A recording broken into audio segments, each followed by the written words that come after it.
What's next for the aviation? You were just at what was it, out in like Arizona or something for that? Dude. So since you and I talked last, I finished up my helicopter license. So I have a rotorcraft private pilot's license.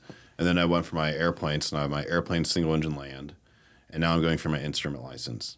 So basically you can fly in the clouds. Yeah. Where if things turn off, yeah, no if things turn instruments. off, or then You've had that already, haven't you? Yeah, dude, crazy story. I went to go ferry this plane from Virginia back to Florida, which you guys will see more of this plane coming up on my channel. It's going through some work now, you know, after a little situation we had. We were flying, old guy owned it, you know, he bought a brand new one owner plane in 1986. And you know, like if you kept your same car for 30 years, 40 years, the modifications that you're going to make to it as you get older probably won't be very tasteful. Okay. Yeah. You know, like you probably shouldn't have hot glued that window shut. Yeah. You know, that sounds fair. Yeah. And when you're at that point, only you know all the jankiness of it. 100%. So like, yeah, like it's fine for you, but like you can't just like hand somebody the keys and be like, yeah, you're fine. Yeah, but he had like every receipt from everything he'd ever done to it too. So it's just cool, you know. So he when you look at the flight history of it, so it's a fixed wing. Yeah, it's an airplane, single engine, piston airplane. Okay. Twin turbo. Oh, God damn. He was only making like hour and a half flights on it. You know, hour and a half flight, like to, you know, just small back and forth Just stuff. running drugs. As you He's do. like 86 years old, dude. Yeah, that's the perfect time to do that. Now or never. Yeah. Gotta make that buck. This is a perfect Social time to Security get into doesn't that, pay man. shit. Yeah, exactly. So we like take off from Virginia through the clouds, and we're at like 14,000 feet. And then this is like 2 hours into the flight, right? So I would imagine the guy never really flew it more than 2 hours. Is it you and Caroline? No, it was me and another pilot. Okay. Like a recreational pilot, not like a, you know, not a guy that had been flying it for United for 20 years. Okay. I was going to say, like, that would be a lot scarier if it was just like you and it would have definitely been your scarier wife. if it was me, but I kind of made the game. Kind of made the decisions, you know. Okay. He was technically PIC or pilot in command. I know I was second, but I kind of made the right decisions for us. You know, we're at 14,000 feet above the clouds, right? And the clouds are super low. They're like 3,000 feet, and then they're only like 500 feet off the ground. So if you have to go land, you got to go through the clouds, and when you pop out of those clouds, you're only like 500 feet off the ground. Yeah, sketch, right? yeah. And so all of a sudden, I'm like getting to know the aircraft. I'm pushing buttons, and like I push the button that says "press to test," which is the button to test your annunciator panel lights. You know, like all your warning lights to make sure that they all light up. And I push it, and all of a sudden, everything goes. Doof. Everything shuts off. And the way airplanes work is they all have different systems. So even though all the electronics shut off, the engine's going to stay running, you know. It'd be like if you're driving your CTSV across Alligator Alley and your speedometer, everything shuts off, but the car's still driving. Like, what are you going to do? You're going to pull over or you're going to keep driving? Yeah. I mean, that happened to me on sick week in my Mustang. All the electronics turned off, but the engine was still running. It was middle of the night. Keep chugging along, right? No headlights, no taillights. That sucks. Frick. So we're like, he's like, holy shit, you know, we got to land, you know? And I'm like, nah, dude, we're legal. Like, we could turn it back on and get 30 seconds of avionics again. So, but we couldn't talk to each other. So you'd only get 30 seconds if you turned it back on? Yeah, and then it shut off again. Okay. So, but when you're up there, you get GPS fix on your phone.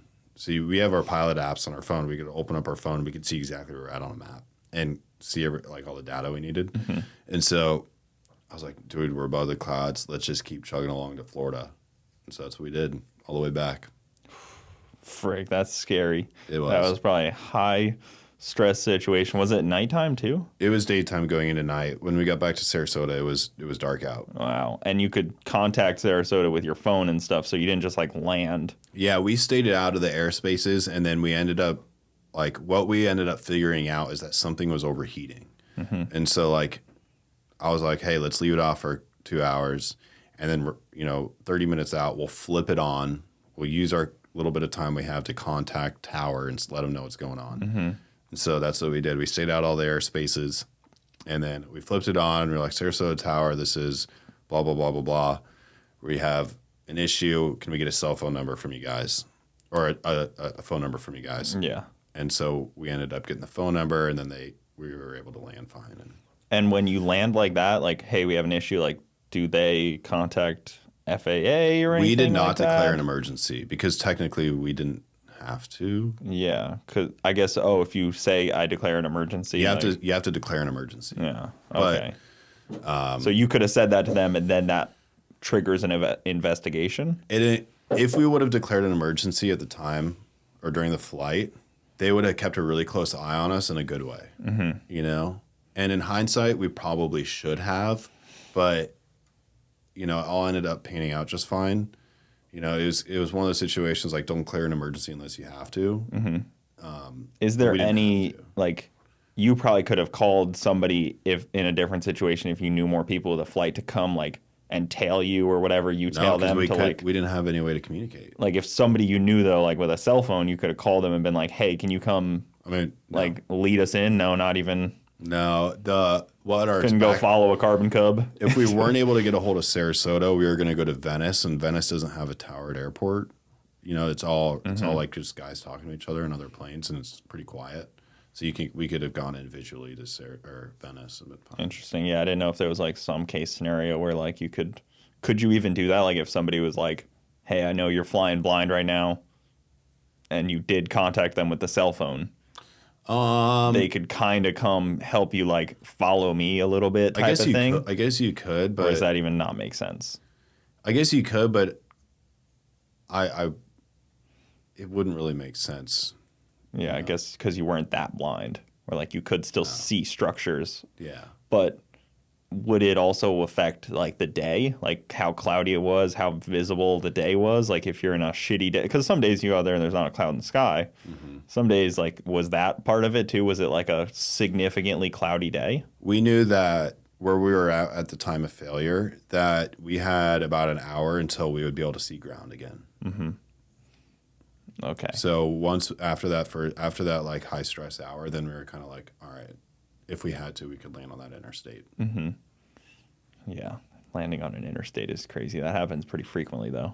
Yeah, I mean, it's not that uncommon in small aviation. I don't want to say I want to do it, but at some point, if there's like a national emergency and I'm allowed to land on an interstate, I would love to.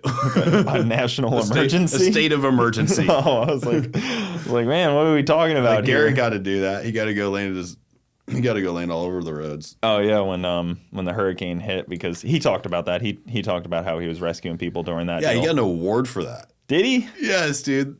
He said he didn't find anyone. I know.